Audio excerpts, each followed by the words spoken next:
Voilà. Sinon, il faut que tu te mettes sur le côté. Ce fauteuil-là n'est pas très écho. Je vous remercie, Monsieur le Président de séance. Je voudrais commencer d'abord par saluer la présence si importante des journalistes pour relayer ce point de presse, ou en tout cas cette conférence de presse. C'est selon. Je n'en suis pas l'organisateur, mais je suis venu prendre part à cette rencontre pour essayer de conjuguer nos efforts.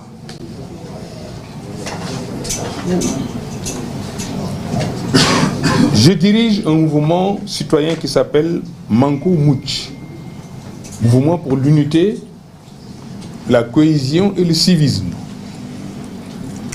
Donc c'est au nom de ce mouvement que nous avons lancé une pétition qui est en ligne actuellement pour demander le limogeage du ministre Cheikh Oumar Diagne qui s'occupe des services généraux de la présidence de la République. C'est important que je vous explique pourquoi je suis venu à cette conférence. C'est pour faire jonction avec d'autres organisations, d'autres personnalités qui partagent les mêmes préoccupations que nous, qui sont touchés par cette sortie malheureuse de Cheikh Oumar Diagne, qui n'est pas à son premier fait d'armes. C'est pourquoi c'est une occasion aussi de communiquer sur cette question afin que nul n'en ignore. La précision, la seconde que je vais faire, mon action n'est pas politique. Je ne connais même pas les personnes qui sont autour de cette table. C'est la première fois que je les rencontre, sauf peut-être Lamine Ba et Saoulof, que je connais très bien, dont je connais aussi l'appartenance politique. Mais cela n'est pas, pour moi, le point de concordance de notre rencontre d'aujourd'hui. Je salue aussi ces messieurs que j'ai à droite. J'espère qu'ils représentent aussi, si je ne m'abuse, des organisations ou bien des personnalités ou des familles qui sont touchées par ces déclarations intempestives et malheureuses de Oumar Diagne.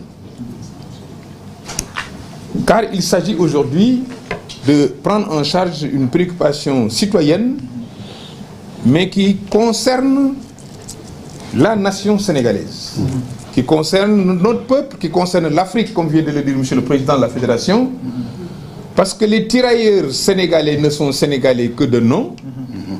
C'est parce que le premier régiment qui a été créé était des Sénégalais. Par la suite, cette force militaire a été élargie à d'autres pays, en Afrique, en Asie et partout ailleurs où la France avait des colonies.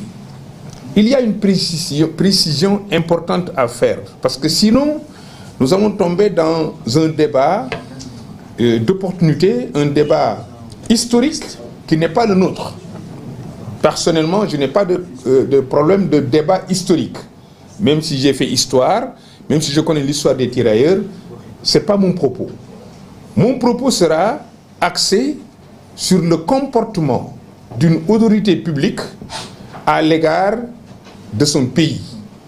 Une déclaration émanant d'un ministre qui exerce son magistère à la présidence de la République, qui pose un problème aussi énorme, doit pousser tout citoyen à s'interroger, à exiger à ce qu'on retourne à une orthodoxie de l'administration. Un conseiller, il la ferme. Un conseiller, son rôle, c'est de travailler en back-office. J'ai été directeur de cabinet de Monsieur le Président de la République. Je sais exactement comment un fonctionnaire doit se comporter. Malheureusement, on a mis aujourd'hui, comme hier du reste, des personnes qui n'ont reçu aucune formation pour exercer des rôles d'État dans des positions administratives. Ça aussi, c'est un problème que le Sénégal connaît et va continuer à connaître. Ce n'est pas pour rien qu'on a créé l'École nationale d'administration. C'est pour apprendre aux gens comment gérer un État. Si on ne sait pas comment gérer un État et qu'on a la chance d'avoir une présomption de compétence, il y a Haïti, il faut se taire, il faut apprendre son métier et vraiment être le plus discret possible, parce que ce n'est pas pour rien qu'on parle de discret, devoir de réserve et devoir de discrétion. Alors, c'est pourquoi ce mouvement que nous avons mis en place ne fera pas de débat historique, même si nous pouvons le tenir. Quand on organisait ces tirailleurs pour participer à l'effort de guerre, la nation sénégalaise n'existait pas. Je me pose des questions sur pour qui ces tirailleurs étaient des traîtres. Pourquoi ils l'étaient?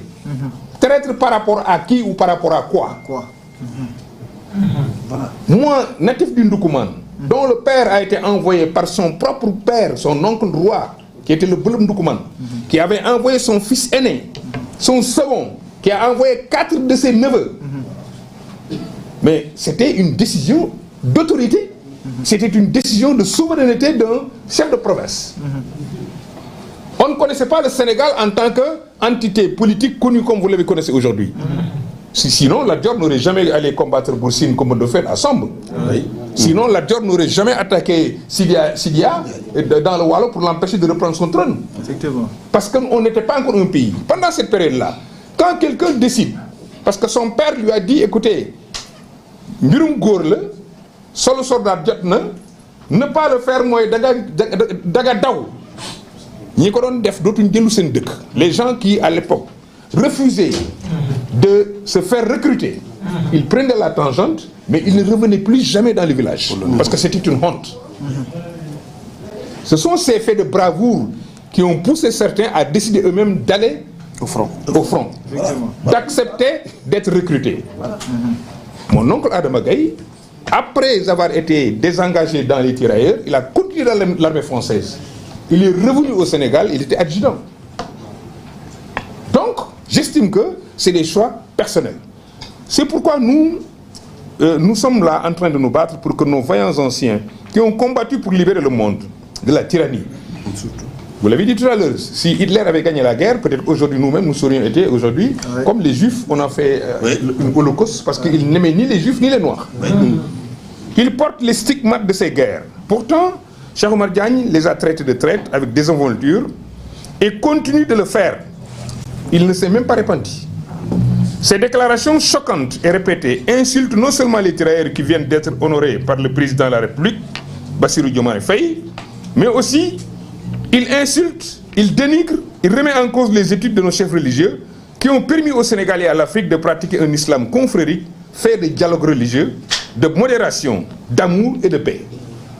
En tant que Sénégalais, nous ne pouvons pas tolérer de telles diffamations. Le respect de nos héros, de nos anciens est une valeur fondamentale de notre pays. Nous exigeons le limogeage de Cheikh Oumar Diagne de ses fonctions à la présidence de la République et son bannissement de toute fonction publique. C'est un devoir de respecter ceux qui ont donné tant pour notre nation. Nous insistons sur ce fait. En signant cette pétition, nous défendons l'intégrité de nos anciens et l'honneur de notre nation. Nous vous appelons à signer cette pétition pour que justice soit faite pour nos héros. Cette pétition est en ligne. Actuellement, elle a recueilli 700 signatures avant que je rentre aujourd'hui en salle. Ce n'est pas aujourd'hui que je vais en faire la conclusion, mais il est évident que d'ici dimanche, on verra quels sont les Sénégalais qui ont été choqués par cette affaire-là, qui ont décidé de signer la pétition. Quand cette pétition aura été finie de signer, je l'enverrai à M. le Président de la République, Bassirou Diomaye Faye, pour lui dire que des Sénégalais qui se sont sentis insultés par les propos de Cheikh Oumar Diagne ne voudraient pas qu'une telle personne soit à dans vos rangs, qu'il collabore avec vous, qu'il gère nos 49 milliards qu'on a mis à votre disposition et que nous ne souhaitons pas aussi que ce que vous représentez pour le Sénégal et pour l'Afrique soit entaché par cet homme-là. Il faut le dégager de vos services, il ne faut plus lui donner une fonction publique, politique. Ça, c'est la sanction administrative. Il restera maintenant la sanction pénale. Il faut qu'il paye. Vous l'avez rappelé tout à l'heure. Il y a des Sénégalais qui ont dit moins que ça et qui aujourd'hui croupissent en prison. Pourquoi on voudrait faire 2 poids 2 mesures, laisser d'abord insulter nos marabouts? Et je vous dis, ça je vous en informe, peut-être que c'est un scoop pour vous. Je ne sais pas ce qui s'est passé à Tivaouane, mais je sais qu'à Touba, même si aujourd'hui Cheikh Oumar Diagne s'excusait, ils ne s'en remettraient pas. Pour eux, le choc est déjà fait.